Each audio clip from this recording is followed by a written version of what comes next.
आप देख रहे हैं नवोदय टाइम्स पंजाब केसरी टीवी। आय से अधिक संपत्ति के मामले पर पूर्व मुख्यमंत्री ओम प्रकाश चौटाला की आज रेवेन्यू कोर्ट में आज सुनवाई हुई है और बहस जो है सीबीआई के वकील की तरफ से भी की गई है और उनके वकील की तरफ से भी गई है। हमारे साथ चौटाला जी के वकील हैं हर्ष कुमार शर्मा जी। सर, आज आपकी तरफ से क्या दलीलें जो है कोर्ट के अंदर रखी गई है? आज कोर्ट के अंदर 3 इशू पर बहस होनी थी। एक, मेरे को सज़ा कितनी दी जाए और क्या मेरे पास कोई ग्राउंड है जिससे मैं सज़ा कम से कम ले सकूं। दूसरा, फ़ाइन कितना करा जाए। तीसरा, मेरी प्रॉपर्टी क्या अटैच होनी ज़रूरी है। तो हमने तीनों इशू पे बहस करी। हमने ये बताया जज साहब को कि आप प्रॉपर्टी की अटैचमेंट का में जो सेक्शन है उसमें वर्ड में है, आप कर भी सकते हैं और आप नहीं भी कर सकते। फिर हमने ये बताया कि अगर आप उसके बाद करते हैं तो उसमें एक सेक्शन और है जो ये कहता है कि अटैचमेंट के बाद में अगर ऑर्डर पास हो गया तो एग्जीक्यूट नहीं होगा 2 महीने तक, या अगर अपील फाइल हो जाती है तो जब तक अपील डिसाइड नहीं होगी। तो प्रॉपर्टी के अटैचमेंट के बारे में हमने ये अर्ज करा। दूसरा, उनकी क्वांटम कि कितने टाइम की सज़ा होनी चाहिए, हमने ये अर्ज करा कि मैं 87 ईयर्स ओल्ड हूँ, 90% मैं डिसेबल हूँ, मेरी हेल्थ कंडीशन ऐसी नहीं है कि मुझे जेल में रखा जा सके। इवन जेल अथॉरिटीज़ भी टाइम टू टाइम प्रीवियस मेरी कन्विक्शन के दौरान मुझे हॉस्पिटल में एडमिट कराती रही हैं। और मैं ना तो चल सकता हूँ, मैं व्हील चेयर बाउंड हूँ। मेरे को डेली कोर्स के लिए भी 2 आदमी लेके जाते हैं, कपड़े पहनाने के लिए भी 2 आदमी जरूरत होती है। तो मेरी फिजिकल कंडीशन ऐसी नहीं है कि मुझे जेल भेजा जाएगा। उसके बाद हमने लिखा कि हमने जज साहब को ये अर्ज करी कि हमारे पास राइट टू स्टैट्यूटरी अपील है। मैं अपने वकील साहब को हाई कोर्ट की अपील फाइल करने के बारे में ग्राउंड बताना चाहता हूँ और अगर मैं जेल चला गया तो ग्राउंड में नहीं बता पाऊँगा। उसके बाद हमने ये भी कहा कि मैं ऑलरेडी इस केस में अप्रॉक्सीमेटली 2 इयर्स कस्टडी में रह चुका हूँ, तो वो भी कंसिडर करके मुझे कम से कम सज़ा 1 साल की हो तो बहुत अच्छा वो दी जाए।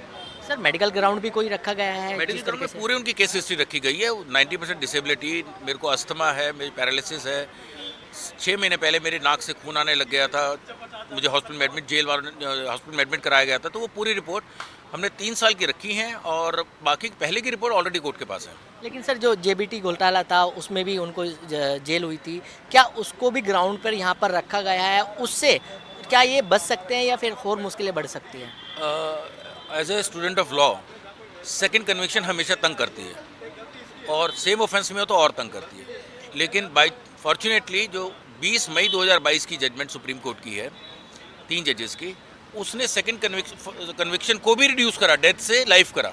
तो हमने यही अर्ज करा कि जब दूसरे केस के अंदर हाईएस्ट से लोएस्ट कोर्ट दे सकता है तो इस केस में भी सेम होना चाहिए। उसमें भी वो जो मुलजिम को सज़ा दी गई थी डेथ, वो एक ऑलरेडी एक्यूज में मुलजिम था। तो सर, अभी आपके पास कोई ग्राउंड बचता है कि आप इसको लेकर हाई कोर्ट जाएं या फिर? अपील तो फाइल होगी, ग्राउंड्स हमारे पास बहुत हैं, बट इस स्टेज पे बिना जजमेंट की कॉपी हाथ में लिए बिना अपील ड्राफ्ट करे ग्राउंड बताना मेरे लिए पब्लिक फोरम पे बहुत अच्छा नहीं होगा। तो सर, अब अगर बात कल सज़ा होगी, लेकिन जिस तरीके से जो सीबीआई के वकील हैं उनकी तरफ से कहा गया है अगर कम सज़ा दी जाती है तो एक समाज के अंदर एक गलत मैसेज जाएगा, इससे क्या फ़र्क पड़ेगा? इसका आंसर मैंने वही सुप्रीम कोर्ट जजमेंट कोर्ट करके करा कि एम्परर या पियोन अगर जुर्म करता है तो जुर्म की जो सज़ा प्रिस्क्राइब है वही होगी। ये डिफरेंस नहीं देखा जाएगा कि एम्परर को हम सज़ा ज़्यादा दें और पियोन को कम दें, या उल्टा कि पियोन को ज़्यादा दें और एम्परर को कम दें। तो यही एक परसेप्शन है जो नॉर्मल कॉमन आदमी के पास में रहता है। उसको समझना चाहिए कि 2 सर्कमस्टांसेस होते हैं, एक सज़ा बढ़ाने का सर्कमस्टांस जिसको हम एग्रेवेटिंग सर्कमस्टांस बोलते हैं, एक सज़ा कम करने का सर्कमस्टांस जिसको मिटिगेटिंग सर्कमस्टांस बोलते हैं। सर, अमूमन अगर बात करें जिस तरीके से आय से अधिक संपत्ति के केस होते हैं उसके अंदर कितनी सज़ा जो है वो होती है? ये जज टू जज डिपेंड करता है। मेरे पास मैं कुछ अपीलें ऐसी भी कर रहा हूँ जिसमें सिर्फ 1 साल की सज़ा है, कुछ अपीलें ऐसी हैं उसमें जॉइंट डायरेक्टर सीबीआई को दोषी करार करा गया था। ऐसे भी हैं जिसमें कुल 3 साल की सज़ा है।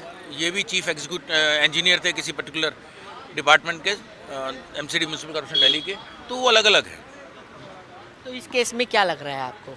मैं भगवान से प्रार्थना कर रहा हूँ कि 1 साल से ऊपर सज़ा ना हो। तो बिल्कुल, ये थे ओम प्रकाश चौटाला के वकील हर्ष कुमार शर्मा, जिन्होंने नवोदय टाइम्स पंजाब केसरी के साथ खास बातचीत की।